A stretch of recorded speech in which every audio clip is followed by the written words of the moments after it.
Assalamualaikum warahmatullahi wabarakatuh. Halo, selamat pagi anak-anak semua. Pagi, Bu. Bertemu lagi bersama Ibu Leti. Bagaimana kabarnya hari ini? Baik, Bu. Semoga semuanya selalu sehat dan juga dalam lindungan Allah ya. Sebelum kita memulai pembelajaran hari ini, mari kita berdoa terlebih dahulu. Ibu ingin Rivalda untuk memimpin doa. Silahkan Rivalda pimpin doa. Sebelum belajar, mari kita berdoa terlebih dahulu. Berdoa mulai. Selesai. Baik, Ibu absen dulu ya. Yang namanya dipanggil silahkan katakan hadir. Amar. Hadir, Bu. Ananta.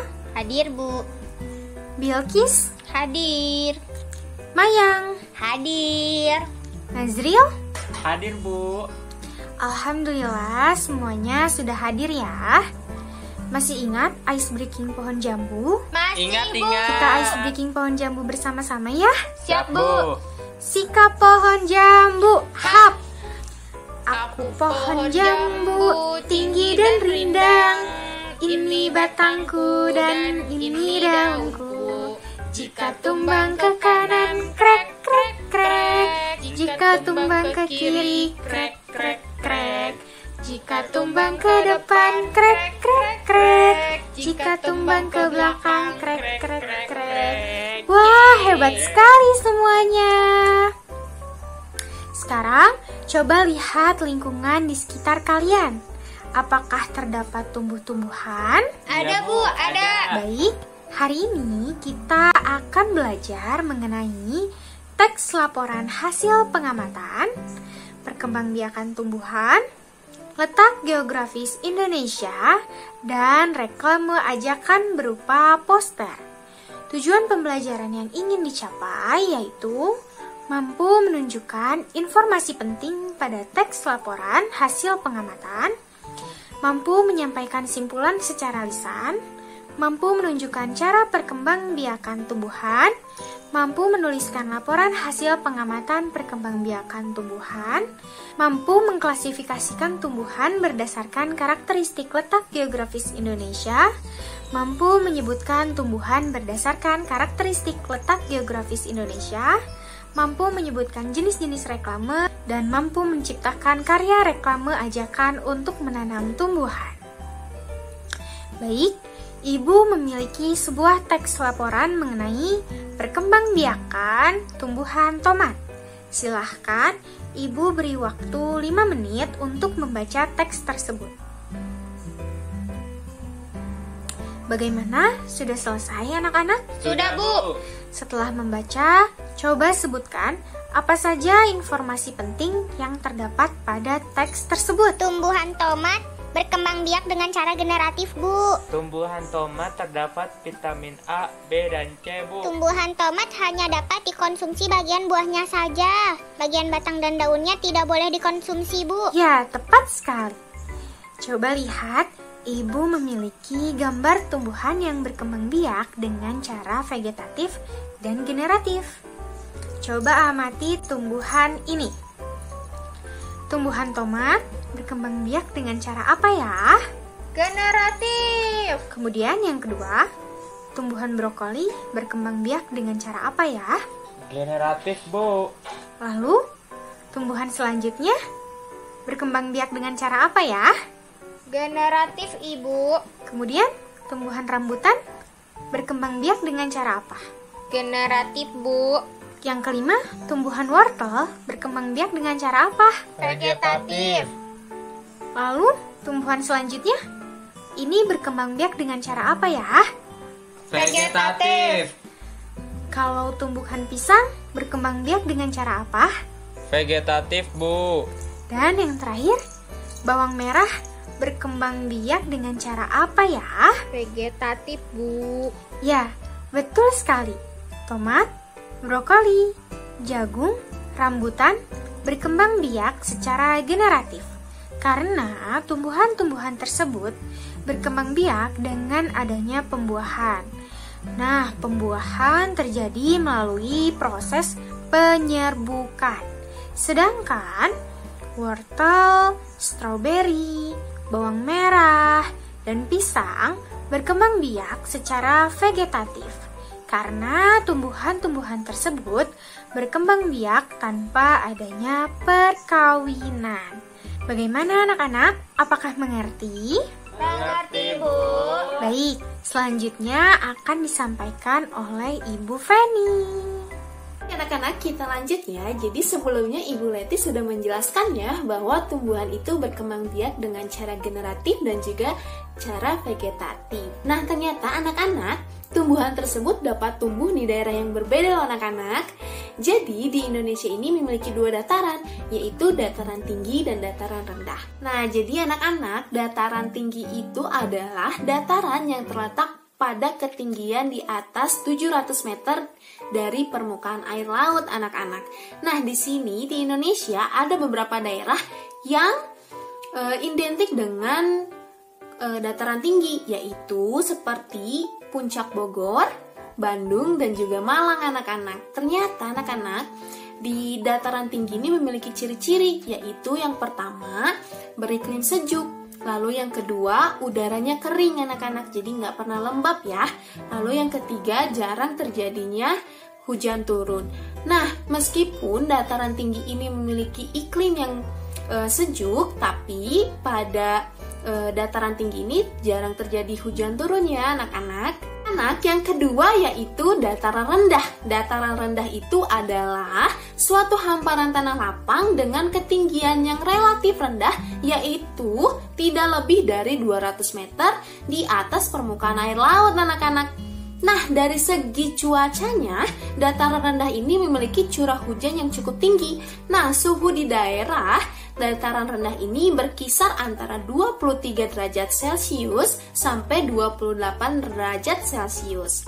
Karena tanahnya yang subur dan juga suhu udara yang tidak terlalu dingin, dataran rendah ini banyak loh digunakan sebagai tempat tinggal dan biasanya termasuk kawasan padat penduduk. Contoh-contoh daerah di Indonesia yang identik dengan dataran rendah yaitu Surakarta, dataran rendah Semarang, dataran rendah Palembang, dan lain-lain. Nah, terdapat ciri-ciri juga anak-anak, yaitu yang pertama, ketinggiannya tidak lebih dari 200 meter. Lalu yang kedua, suhunya normal, tidak dingin dan juga tidak panas anak-anak. Lalu yang ketiga, ada banyak aliran sungai di dataran rendah itu. Nah, anak-anak, kita lanjut ya. Jadi di sini Ibu akan memberikan gambar beberapa tumbuhan yang nantinya anak-anak dapat menunjukkan nih tumbuhan ini dapat bertumbuh di dataran rendah atau di dataran tinggi ya. Nah, Ibu akan memberikan gambarnya. Yang pertama yaitu ada gambar tumbuhan bawang merah. Jadi tumbuhan bawang merah ini dapat tumbuh di dataran rendah atau di dataran tinggi anak-anak. Dataran rendah. Benar ya anak-anak. Jadi bawang merah itu dapat tumbuh di dataran rendah yang dimana suhunya normal, tidak panas dan juga tidak dingin. Lalu yang kedua nih, Ibu akan memberikan gambarnya ya. Strawberry. Nah, siapa yang di sini yang suka strawberry? Aku. Jadi anak-anak, tumbuhan stroberi itu dapat tumbuh di dataran apa? Tinggi atau rendah? Dataran tinggi. Iya, benar. Jadi, tumbuhan stroberi itu dapat tumbuh di dataran tinggi anak-anak yang dimana suhunya rendah dan juga beriklim sejuk ya anak-anak. Jadi, nggak boleh terlalu terkena sinar matahari. Lalu gambar selanjutnya yaitu ada tumbuhan pisang anak-anak. Nah, tumbuhan pisang ini tumbuh di dataran rendah atau di dataran tinggi anak-anak? Dataran rendah, Ibu. Iya, benar ya. Jadi, tumbuhan pisang ini dapat tumbuh di dataran rendah, yaitu yang dimana suhunya normal. Selanjutnya nih, ada tumbuhan brokoli. Siapa di sini yang suka makan brokoli? Aku suka. Ya, anak-anak, jadi tumbuhan brokoli ini tumbuh di dataran rendah atau di dataran tinggi nih? Dataran tinggi. Iya, benar. Jadi tumbuhan brokoli ini tumbuh di dataran tinggi anak-anak yang dimana suhunya dingin dan juga beriklim sejuk ya anak-anak. Ternyata anak-anak sudah pintar ya. Jadi sebelumnya anak-anak sudah belajar mengenai tumbuhan yang tumbuh secara generatif maupun vegetatif.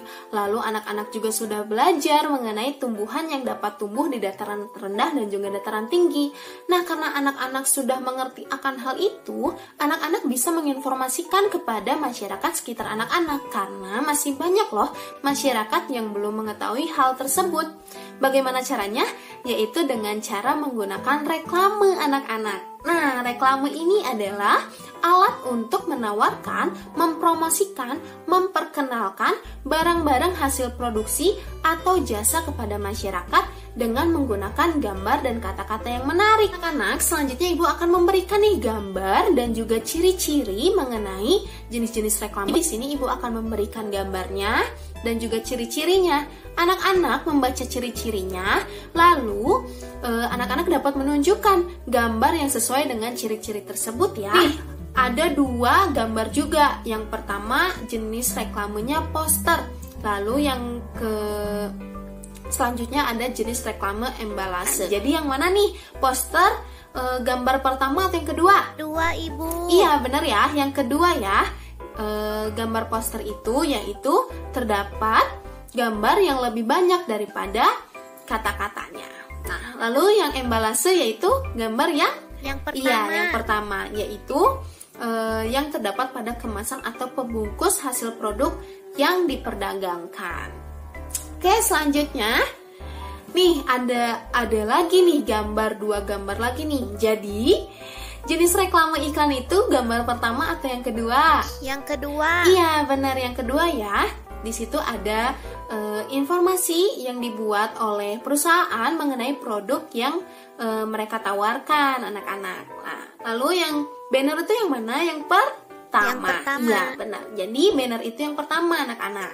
Nah, selanjutnya Ibu akan membagikan anak-anak menjadi beberapa kelompok, yaitu 5 kelompok. Nah, nanti anak-anak dapat bekerja sama untuk mengerjakan lembar kerja peserta didik atau LKPD yang akan Ibu berikan ya.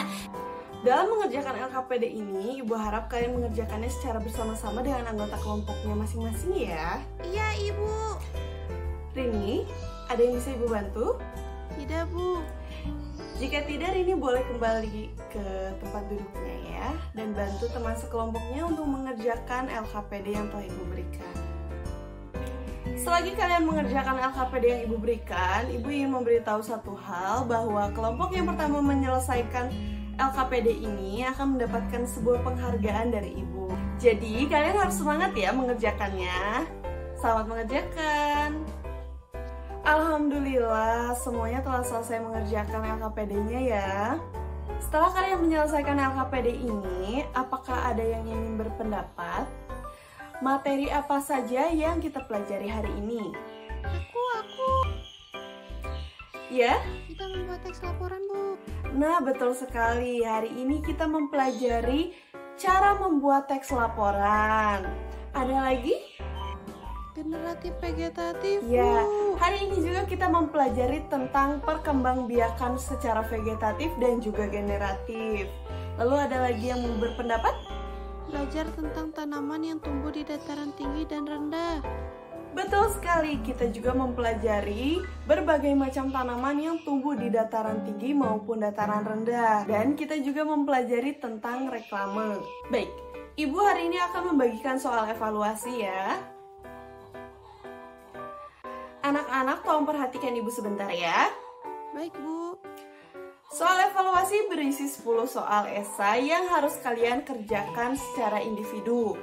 Untuk soal nomor 1 sampai nomor 3, kalian bisa membaca teks laporan tentang aloe vera terlebih dahulu. Setelah itu baru kalian bisa menjawab soal nomor 1 hingga nomor 3. Ada yang ingin bertanya? Tidak, Bu.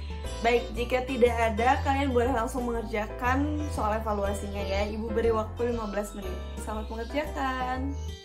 Untuk yang sudah selesai mengerjakan, boleh langsung dikumpulkan ke Ibu ya. Ini sudah semuanya? Tidak, Bu. Jika sudah selesai semuanya, Ibu akan menepati janji Ibu. Ibu akan memberikan penghargaan berupa bintang kepada kelompok yang menyelesaikan LKPD-nya paling pertama. Selamat kepada kelompok 4. Yeay! Selamat ya kepada kelompok 4 yang berhasil menyelesaikan LKPD pertama. Nah, untuk penghargaan bintangnya Ibu akan tempelkan di papan penghargaan ya. Alhamdulillah pembelajaran kita hari ini telah selesai ya anak-anak. Apakah ada yang tahu apa saja manfaat dari pembelajaran kita hari ini? Kita bisa menemukan hal-hal menarik di dalam teks laporan. Betul sekali. Melalui teks laporan, kita bisa menemukan hal-hal yang menarik. Lalu kita juga mengetahui bahwa perkembangbiakan tanaman itu ada yang generatif dan juga ada yang vegetatif. Selanjutnya, kita juga jadi tahu bahwa tanaman itu ada yang hidup di dataran tinggi, ada pula yang hidup di dataran rendah. Nah, yang terakhir kita juga bisa mengajak masyarakat untuk menanam pohon melalui reklame yang kita buat.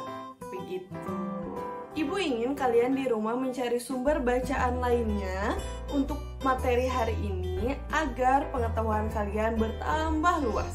Nah, selain itu, karena pertemuan selanjutnya kita akan membahas tentang sejarah Indonesia, maka Ibu meminta kalian untuk membaca juga tentang sejarah-sejarah Indonesia seperti proklamasi dan lain sebagainya. Baik, sebelum kita mengakhiri pembelajaran hari ini, boleh Ibu minta Mayang untuk memimpin doa? Boleh Ibu. Baik, silakan Mayang. Siap. Berdoa mulai. Berdoa selesai. Terima kasih Mayang, terima kasih juga anak-anak telah berkontribusi dalam pembelajaran hari ini. Ibu ingatkan lagi agar selalu menjaga 3M-nya, yaitu mencuci tangan, menjaga jarak, dan memakai masker. Dan jangan lupa jaga juga kesehatan kalian ya. Selamat berjumpa lagi di pertemuan selanjutnya. Wassalamualaikum warahmatullahi wabarakatuh.